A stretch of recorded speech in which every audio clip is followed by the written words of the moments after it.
Tales from the Twilight, the Burden of Duty. Birdsong and laughter drifted on the afternoon breeze as the Doman Enclave enjoyed yet another beautiful day. Yugiri was returning from the Risai-juku, enjoying the rare pleasure of a leisurely stroll when the children's commotion brought her to a halt. "You're wrong, he got them fighting an Imperial general. Nuh-uh, it was a tiger. It caught him off guard and clawed at his head." Another argument over the origin of the scars on Lord Hien's forehead, and every assertion straying further and further from the truth.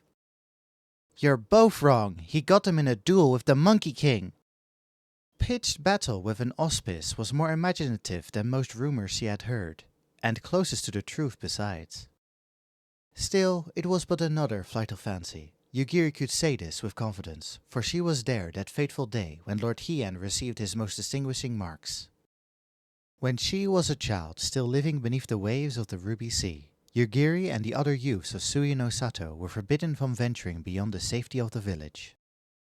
Nevertheless, time and again the adventurers among them would sneak past their elders to behold the wonders of the surface world. They journeyed onto Doma, but what they found was not the proud kingdom of ancient legend. The city proper was a ruin, and black-clad imperial soldiers marched through her streets. The sight of such misery and destruction was more than the children could bear, and so they ran, over root and under branch, as fast as their legs would carry them. So determined were they to return home that no one noticed when Yugiri fell behind. Soon she was lost and alone in the dense bamboo groves of Yangsha, but not for long. She entered into a clearing where stood a young boy, who gripped firmly in his hands a wooden sword ill-suited to his small frame. Steady and rhythmic were his swings, and his sweat-soaked garments led her to wonder how long he had been at his task. Yugiri's fear at her unfamiliar surroundings gave way to curiosity as she mustered the courage to speak.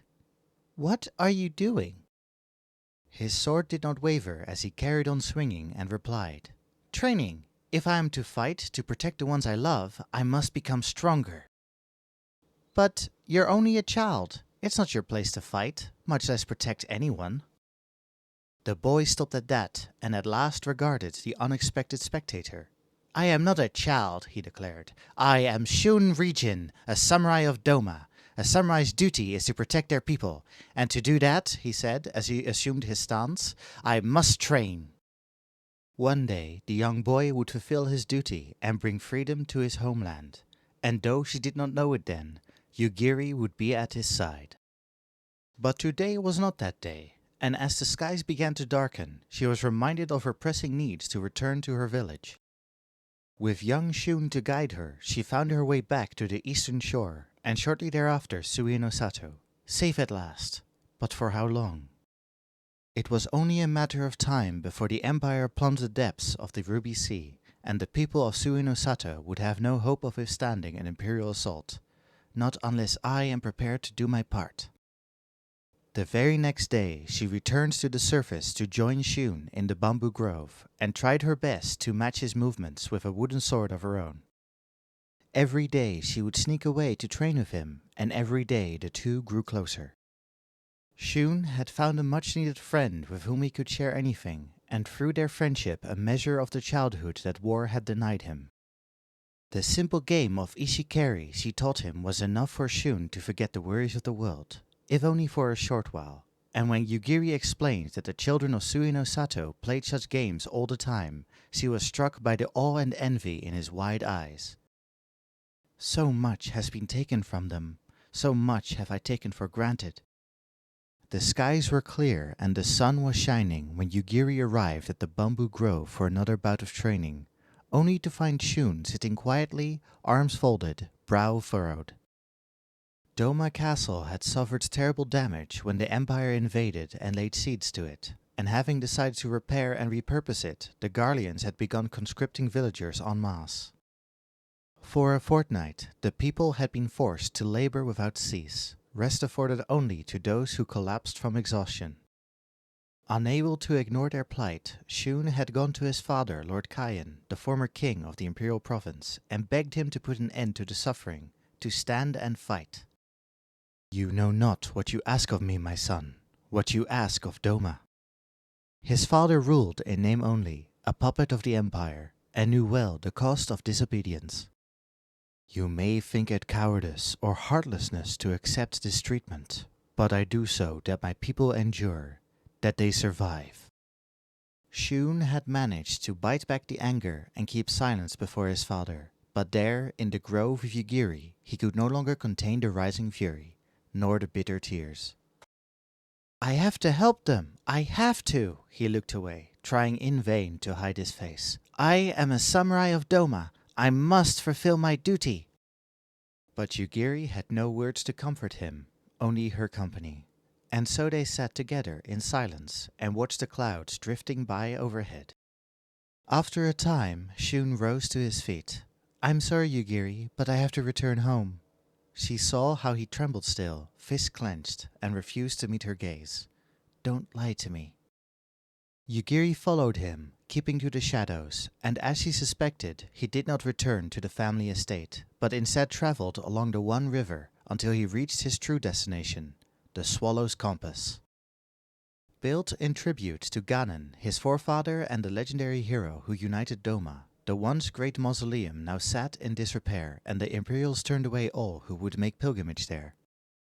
But few knew the mausoleum grounds better than Shun and his family, and Yugiri watched from a distance as the young samurai stole past the guards and disappeared through a hidden passage in the wall. As she crept through the dark, moldy corridors, eyes fixed on Shun, the silence was broken by the grinding of metal on metal. The boy scurried into the shadow of a pillar as Yugiri scrambled to hide behind a nearby gong. No sooner had they concealed themselves than a gargantuan steel-clad figure emerged from the darkness, a shining jewel signifying its heart, a Kyofusa. The soulless sentry, Shun well knew, was charged with safeguarding the tomb's treasures from would-be robbers. He also knew it did not distinguish between friend or foe, and so he held his breath, hoping to remain undiscovered. Eventually, the Kyofusa receded back into the dark of the mausoleum, prompting Shun to make his move. Yugiri leapt from her hiding place to pursue him, but in her haste set the gong in motion, and before she had made it even 5 steps, a thunderous clang filled the air. The ringing of the gong was answered by the rattling of steel as the Kyofusa made its return, intent on dispatching the intruder. The guardian was upon her in an instant, its monstrous blade held high. You fool! As it came crashing down, she fell to the ground and shut her eyes to brace for the end. Yugiri winced at the sharp screech of sword locking with sword, and when she opened her eyes, she saw Shun standing over her, struggling to keep the sentry at bay. Get back, quickly! Though she was very nearly frozen with terror, Yugiri managed to crawl to safety as Shun parried the Kyofusa's strike, driving its blade to the side. The construct would not be deterred, however, and dealt a rising stroke that sent Shun tumbling backwards. He managed to deflect the blow at the last moment, and though bruised, believed himself otherwise unharmed, until he felt the warmth flowing from his brow. Kami, give me strength, he muttered. The guardian would overpower him ere long, but there was a certain regularity, a predictable pattern to its movements. Shun grinned. There was hope yet, provided he could force it to miss a second time. The steel behemoth swung its sword in a wide arc once more, and though the boy thought himself prepared, with its deceptive speed the sentry nearly took his head again, but Shun would not let another cut slow him. The Kyofusa shifted as before to recover from the momentum of its own attack, and seizing the opportunity, he stepped as close as he dared, and with all his strength drove his blade into its crystalline heart. The jewel shattered, and at once the mountain of metal crashed to the floor, a lifeless heap. A hard-won victory, to be sure, but one he dared not waste time savoring, for it was but one of the mausoleum's many protectors. We have to get out of here now, Shun whispered as he helped Yugiri up, and together they retraced their steps quickly and quietly, never stopping until fresh air once more filled their lungs. Whatever Shun had hoped to achieve was forgotten now, a crisscross of fresh scars the only reward for his efforts. I owe you my life, Yugiri began, but their respite was short-lived, for they were soon spotted by an Imperial guard making his rounds. Younglings, here? The guard cocked his head, then smiled, though there was no kindness in his eyes. Well, I hope it was worth it. he said as he reached for the sword at his hip. Please, Shun pleaded. She's only here because of me. Spare her, I beg you. The boy got down on his hands and knees and pressed his bloody forehead against the dirt. Noble for one so young, I'll grant you that. Still, Yugiri was frozen with fear as the guard drew his blade. Did we escape one death only to meet with another? My, what a piteous scene! The trio turned and saw Gosetsu, honored general, renowned samurai, and faithful retainer of House Regin, standing some distance away. Lord Kyan will be inconsolable when he learns of his son's execution. The guard looked again to the children, squinting at Shun in particular. The blade in his hands was shaking. I have my orders. Anyone caught trespassing in the mausoleum is to be executed. He tightened his grip. No exceptions. A man of duty, I see. But how, pray tell, do you intend to explain that mere children were able to sneak past you undetected? I shudder to think what punishment the Viceroy might impose for such negligence. Yugiri saw the blood drain from the soldier's face. Slowly he lowered his sword, then sheathed it. Away with you then, and let no one else see you, he said before resuming his patrol. Such recklessness does not become Doma's heir, Master Regent. What if I had not come quickly enough to dissuade the guard? Rising from the ground, Shun could not bring himself to look Gosetsu in the eye. Our people need help. I thought if I could find the Monkey King, he... Kichan Jasheng would indeed prove a formidable ally, if the tales of his prowess are true. Let us suppose your plan had succeeded, and with his aid you saved those being forced to rebuild the castle. What then? Shun opened his mouth to speak, but they both knew he had no answer. I too wish to see our people spared imperial cruelty, but the far crueler fate awaits deserters upon recapture. Will you subject them to that risk? Have they even the resolve to bear it? Shun was trembling now, and the towering samurai knelt and spoke to him gently. Forgive me, Master Regent, but I mean only to remind you of your father's lesson, that you must understand what you ask of your people, what you ask of Doma. Yugiri saw Shun grappling with the truth of the grizzled samurai's words. He asks too much of himself too, she said. Yugiri went on to recount Shun's gambits that allowed them to escape the mausoleum relatively unharmed. Bravery well beyond your years. Lord Kyan will be proud and happy to see you delivered home, my lord. In time, Doma Castle was rebuilt, and the conscripts were allowed to return to their villages. But the bamboo grove where two children had once played would be abandoned, for Shun was preparing to train under Gosetsu's watchful eye, and we must say our goodbyes. My father was right, for now we must endure. We are not ready to oppose the Empire, myself most of all. To Yugiri's surprise, he allowed himself a wry smile. Someday I will make Doma a land like Suinosato, where children laugh and no one lives in fear.